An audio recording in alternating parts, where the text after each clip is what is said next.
This is a reading from The Mystical City of God, the Incarnation by Venerable Mary of Agreda. Book 2 of Volume 2, Chapter 2. The anxieties of Saint Joseph increase. He resolves to leave his spouse, and he betakes himself to prayer on this account. 388. In his tormenting doubts, the most upright heart of Saint Joseph sometimes prudently tried to find relief and ease for his sorrow by reasoning for himself and persuading himself that the pregnancy of his spouse was as yet doubtful. But this self-deception vanished more and more every day on account of the increasing evidence of that state in the Most Holy Virgin. As this vain and fleeting consolation failed him more and more and finally changed into complete conviction as her pregnancy advanced, the glorious saint found no haven of refuge in his anxieties. In the meanwhile, the heavenly princess grew in loveliness and in perfect freedom from all bodily failings. Her charming beauty, healthfulness, and gracefulness visibly increased before his eyes. All this only nourished the anxieties and the torments of his most chaste love, so that his interior was involved by the turbulent waves of his loving sorrow in unutterable confusion. And he was finally stranded on the shores of a sea of grief by the overpowering evidence of his senses in regard to the pregnancy of Mary. Although his spirit was always conformed to the will of God, yet his flesh in his weakness felt the excess of his interior trouble, which at least reached such a point that he knew not any more which way to turn. The strength of his body was broken and vanished away, not by a definite disease, but in weakness and emaciation. These effects of his profound sorrow and melancholy became openly visible in his countenance. Moreover, as he suffered all this alone, without seeking relief or lessening his sorrow by communication with others, as is customary with the afflicted, his suffering grew to be so much the more serious and incurable. 389. In the meanwhile, the sorrow which filled the heart of the Most Holy Mary was equally great. Yet, although her sorrow exceeded all bounds, the capacity of her generous and magnanimous soul was much greater, and therefore she could conceal her grief more completely and occupy her faculties in the loving care of Saint Joseph, her spouse. Her sorrow therefore only incited her to attend so much the more devotedly to his health and comfort. Nevertheless, as the inviolable rule of the actions of the most prudent queen was to perform all in the fullness of wisdom and perfection, she continued to conceal the mystery about the disclosure of which she had received no command. Though she alone could relieve her spouse by an explanation, she withheld it in reverence and faithfulness due to the sacrament of the heavenly King. Tobias chapter 12, verse 7. As far as she herself was concerned, she exerted her utmost powers. She spoke to him about his health. She asked what she could do to serve him and afford him help in the weakness which so mastered him. She urged him to take some rest and recreation, since it was a duty to yield to necessity and repair the weakened strength in order to be able to work for the Lord afterward. Saint Joseph observed all the actions of his heavenly spouse, and, pondering over such virtue and discretion and feeling the effects of her intercourse and presence, he said, "Is it possible that a woman of such habits and in whom such graces of the Lord are manifest can bring over me such affliction? How can this prudence and holiness agree with these open signs of her infidelity to God and to me, who love her so much? If I conclude to send her away or to leave her, I lose her most loving company, all my comfort, my home, and my tranquility. What blessing equal to her can I find if I withdraw from her? What consolation if this one fails? But all this weighs less than the infamy connected with this sad misfortune, and that I should come to be looked upon as her accomplice in crime. That this event remain concealed is not possible, since time will reveal all, even if I strive now to hide it. To pass as the author of this pregnancy will be a vile deceit and a blotch on my good name and conscience. I cannot recognize it as caused by me, nor can I ascribe it to any other source known to me. Hence, what am I to do in this dire stress? The least evil will be to absent myself and leave my house before her delivery comes upon her, for then I would still be more confused and afflicted. I would then be obliged to live in my own house with a child not my own, without being able to find any outlet or expedient." 390. The Princess of Heaven, becoming aware of the resolve of her spouse, Saint Joseph, to leave her and absent himself, turned in great sorrow to her holy angels and said to them, blessed spirits, and ministers of the highest King, who raised you to felicity which you enjoy, and by his kind providence accompany me as his faithful servants and as my guardians, I beseech you, my friends, to present before God's clemency the afflictions of my spouse Joseph. Beseech the Lord to look upon him and console him as a true father, and you also, who so devotedly obey his words, hear likewise my prayers, in the name of him who is infinite, and to whom I am to give human shape in my womb. I pray, beseech, and supplicate you, that without delay you assist and relieve my most faithful spouse in the affliction of his heart, and drive from his mind and heart his resolve of leaving me. The angels, which the queen selected for this purpose, obeyed immediately, and instilled into the heart of Saint Joseph many holy thoughts, persuading him anew that his spouse Mary was holy and most perfect, and that he could not believe anything wrong of her, that God was incomprehensible in his works, and most hidden in his judgments, Psalm 33, verse 19, and that he was always most faithful to those who confide in him, and that he would never despise or forsake them in tribulation, 391. By these and other holy inspirations, the troubled spirit of Saint Joseph was somewhat quieted, although he did not know whence they came, but as the cause of his sorrow was not removed, he soon relapsed, not finding anything to assure and soothe his soul, and he returned to his resolve of withdrawing and leaving his spouse. The heavenly queen was aware of this, and she concluded that it was necessary to avert this danger and to insist in earnest prayer on a remedy. She addressed herself entirely to her most holy Son in her womb, and with the most ardent affection of her soul she prayed, Lord and God of my soul, with thy permission, although I am but dust and ashes, Genesis chapter 18, verse 27, I will speak in thy kingly presence and manifest to thee my sighs that cannot be hidden from thee, Psalm 37, verse 10. It is my duty not to be remiss in assisting the spouse whom I have received from thy hand. I see him overwhelmed by the tribulation which thou hast sent him, and it would not be kind in me to forsake him therein. If I have found grace in thy eyes, I beseech thee, Lord and eternal God, by the love which obliged thee to enter into the womb of thy servant, for the salvation of mankind, to be pleased to console thy servant Joseph, and dispose him to assist me in the fulfillment of thy great works. It would not be well that I, thy servant, be left without a husband for a protection and a guardian. Do not permit, my Lord and God, that he execute his resolve and withdraw from me. 392.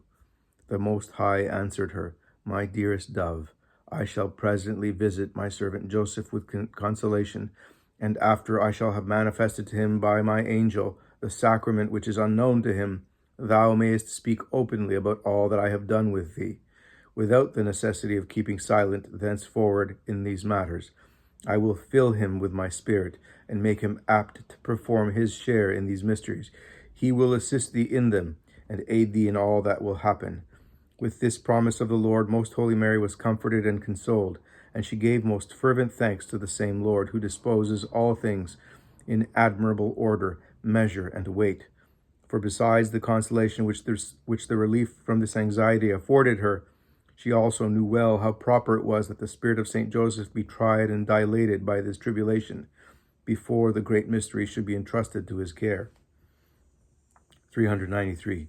In the meanwhile, Saint Joseph was anxiously debating within himself concerning the proper course of action, for he had borne his tribulation already for 2 months, and now, overcome by the greatness of it, he argued with himself, I do not find a better way out of these difficulties than to absent myself. I confess that my spouse is most perfect and exhibits nothing but what shows her a saint, but after all she is pregnant, and of it I cannot fathom the mystery. I do not wish to injure her reputation of holiness by involving her in the punishment of the law, yet at the same time I cannot stand by and witness the consequences of her pregnancy. I will leave her now, and commit myself to the providence of the Lord who governs me. He then resolved to depart during that night, and in order to prepare for his journey, he packed some clothes and other trifles into a small bundle. Having also claimed some wages due to him for his work, he retired to rest with the intention of leaving at midnight. But on account of the strangeness of his undertakings, And because he was in the habit of commending his intentions to God in prayer, after he had come to this resolve, he spoke to the Lord, "Highest and eternal God of our fathers, Abraham, Isaac, and Jacob, thou true and only refuge of the poor and afflicted, the grief and tribulation of my heart are well known to thy clemency. Thou knowest also, O Lord, although I am unworthy, that I am innocent of that which causes my sorrow, and thou likewise art aware of the infamy and danger consequent upon the condition of my spouse. I do not believe her an adulteress, because I see in her great virtue and perfection, yet I certainly see her pregnant. I do not know what, by whom, or how it was caused, and therefore I find no way to restore my peace. In order to choose the least evil, I will withdraw from her and seek a place where no one knows me, and resigning myself to thy providence, I will pass my life in a desert. Do not forsake me, my Lord and eternal God, since I desire solely thy honor and service." 394. Saint Joseph prostrated himself on the ground and made a vow to go to the temple of Jerusalem and offer up a part of the small sum of money which he had helped provide for his journey, in order that God might help and protect Mary, his spouse, from the calamities of men and free her from all misfortune. For great was the uprightness of that man of God, and the esteem in which he held the heavenly lady. After this prayer, he composed himself for a short sleep with the intention of departing in secret and at midnight from his spouse. During this sleep, however, happened what I will relate in the next chapter. The great Princess of Heaven, assured by the divine promise, observed from her retirement all that Saint Joseph was preparing to do, for the Almighty showed it to her. And hearing the vow which he made for her welfare, and seeing the small bundle and the poor provision he prepared for his journey, she was filled with tender compassion, and prayed anew for him, giving praise and thanks to the Lord for his providence in guiding the actions of men beyond all human power of comprehension. His Majesty so ordained events that both Most Holy Mary and Saint Joseph should be brought to the utmost reach of interior sorrow, for besides the merits of his prolonged martyrdom, they would gain the admirable and precious blessing of the divine consolation deserved thereby. Although the great lady persevered in the belief and hope of a seasonable intervention of the Lord, and therefore remained silent in order not to reveal the sacrament, concerning the disclosure of which the king had given her no command, yet she was much afflicted by the resolve of Saint Joseph to leave her, because she reflected upon the great inconvenience of being alone, without a companion and a protector on whom she could rely for consolation and support in the natural order. For she well knew that she could not expect all to proceed according to the supernatural and miraculous.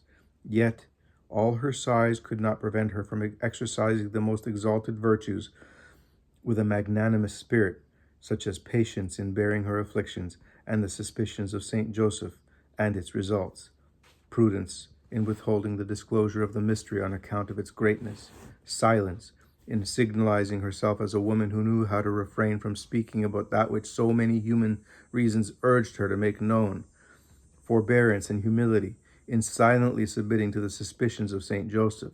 Many other virtues did she exercise in this trouble, in a wonderful manner, by which she taught us to hope in the Almighty for our deliverance in the greatest tribulations. Instructions which Mary, the Queen of Heaven, gave me. 395. My daughter, the example of my silence, which thou hast been writing about, should teach thee to use it as a guide in thy treatment of the favors and sacraments of the Lord, namely, that thou keep them concealed within thy heart. Although it might at times seem useful to reveal them for the consolation of some soul, thou must not act upon this opinion without having first consulted God in prayer, and then thy superiors. For these spiritual matters must not be made dependent upon human feeling, which are so much subject to the passions and inclinations of nature. There is always great danger of considering that to be an advantage which is harmful, and a service to God what is injurious. It is not given to the eyes of the flesh and blood, 1 Corinthians chapter 2, verse 14, to discern the interior movements, so as to decide which of them are divine and caused by grace, or which are human, engendered by the disorderly affections. Although there is great difference between these two kinds of affections and their causes, nevertheless, if the creature is not highly enlightened, and dead to its passions, it cannot recognize this difference, nor separate the precious from the vile. Jeremiah chapter 15, verse 19. This danger is greater when some temporal or human motive is mixed up with or underlies our actions, for then our natural self-love is wont to creep in and take discretion and supervision of heavenly and spiritual things, leading on to many sudden and dangerous falls. 396. Let it therefore be to thee as a rule always to be followed, that thou reveal nothing to anyone except to thy spiritual guide, unless I command otherwise. Since I have constituted myself thy teacher, I will not fail to give thee advice and direction in this and in all other things, lest thou stray from the path appointed to thee by the will of my most holy Son. Yet I admonish thee to appreciate highly all the favors and revelations of the Most High. Preserve them with a magnanimous heart, esteem them, give thanks for them, and put them to practice in preference to anything else, especially in preference to anything originating from thy own inclinations. The reverential fear of God bound me to silence, having, as was proper, such a high regard for the treasure deposited in me. Notwithstanding the natural feeling of love and obligation toward my master and spouse, Saint Joseph, and in disregard of the sorrow and compassion for his afflictions, of which I so desired to free him, I hid the secret of my state in silence, preferring the pleasure of the Lord to all these, and leaving to him the defense of my cause.